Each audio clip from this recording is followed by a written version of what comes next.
Grimlock say you watching So Hungry Grimlock Sunday. You ask questions, me Grimlock give you You are watching So Hungry's Soundwave Sunday.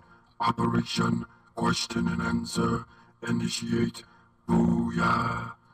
Stay down, Grimlock. Hello Autobots and Decepticons, my name is So Hungry and I'd like to welcome you guys to another Soundwave Sunday, episode number 98.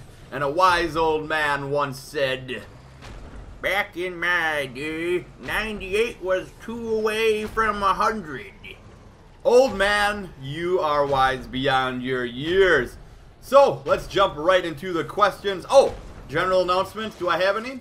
Been playing some Godzilla. That was a surprise playthrough for you guys because I knew the movie was coming out, so I thought it would be pretty cool. And it looks like you guys are enjoying that. Still uploading a lot of Mega Man.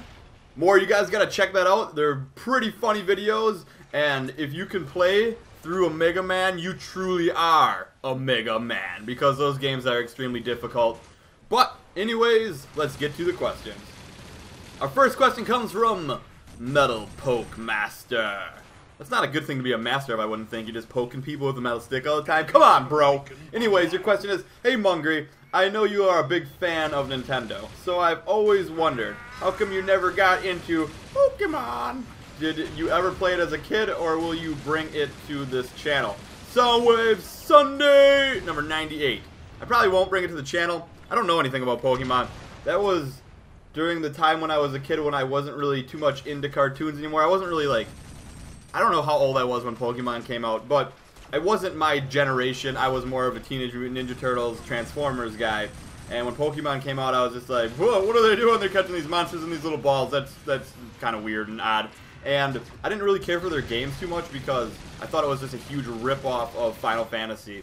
And I'm a huge Final Fantasy fan, so that kind of didn't sit well with me at the time. Although I know there's a big fan base around Pokemon. I don't have anything like against Pokemon. It's just never was my cup of tea, and I never really grew up with it, so I don't really know what it's all about, and there's better people out on YouTube to play that versus me. Our next question comes from TF Cajal. What are your reactions to the TF Universe Founders Pack, and what do you think of the new TF Rise of the Darkspark news? And as far as I know, I looked today, and I didn't see any new news on Transformers Rise of the Darkspark, other than the pre-order bonuses, which I saw a long time ago. And I don't know if I want to rant about that game yet. I'm not going to, but there's still no announcement on multiplayer as in competitive multiplayer. There's only escalation, and I'm really bummed about that. I don't think we're going to see a competitive multiplayer for that game, so that's like a huge letdown for me.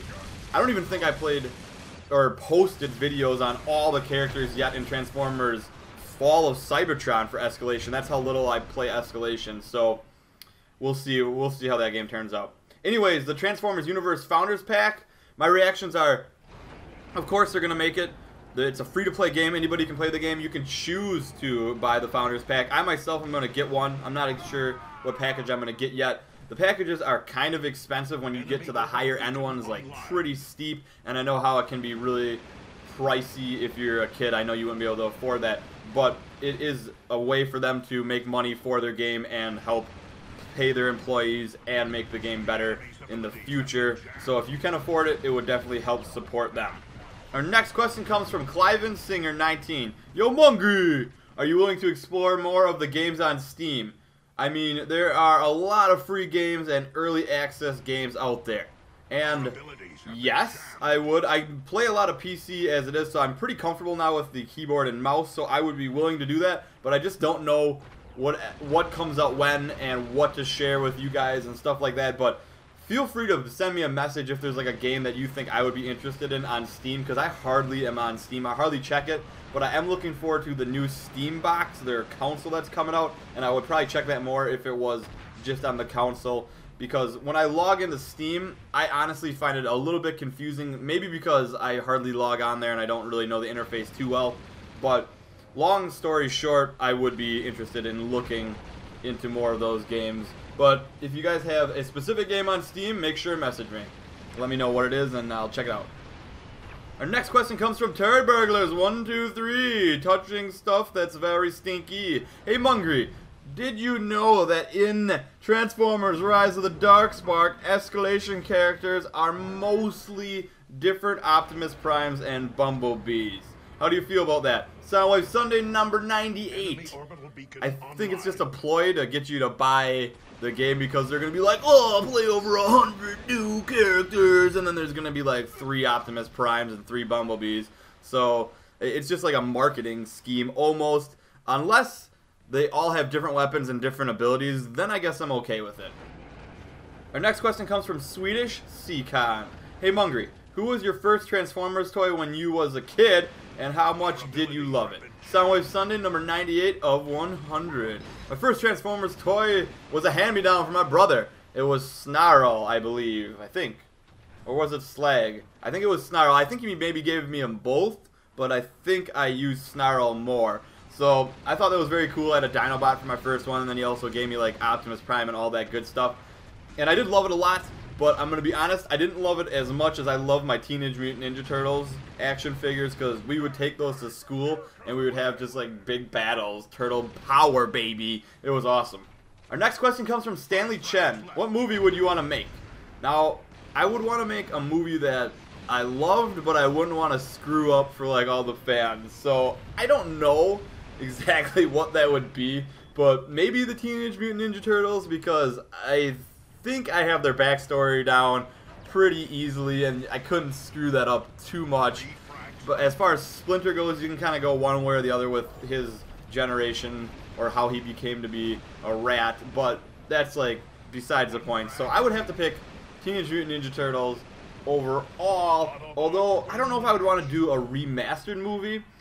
I would almost want to say Samurai Jack, because that show deserves a movie and everybody wants a movie for it. So I'm going to go with that one. If I could get the animators and stuff, I would just maybe, you know, like oversee it. I wouldn't want to totally direct it or make it. Maybe I would just make it with money if I were rich or something like that and let everybody else do my bidding like a coup. Next question comes from The Beaver. Thoughts on something number 9, Mighty number 9. I forgot the name, but it looks very similar to Mega Man, and I just want to know what you think. Thanks, dude. Soundwave Thunder number 98. I cannot wait. It's by the same developers as Mega Man. It's a Kickstarter project that raised a ridiculous amount of money.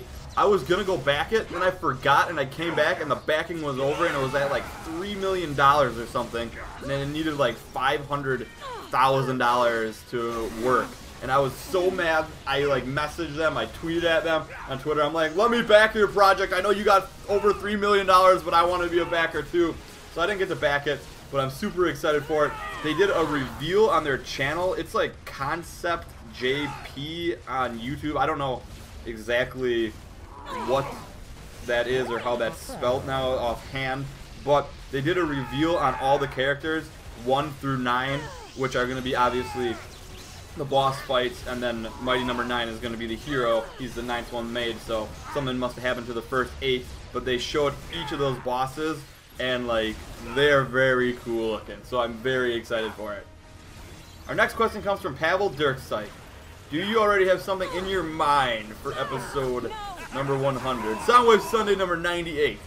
Yes and no at the same time. I know that's kind of odd. I know it's like a big episode number, but I don't want to really break the formula of Soundwave Sunday because it is Soundwave Sunday after all. And I do and I don't. So, I just don't know. I'm still taking suggestions, so leave them in the comments if you have any. Our next question comes from Verpal, and I've been getting this question quite a bit recently, so I figured I would answer it.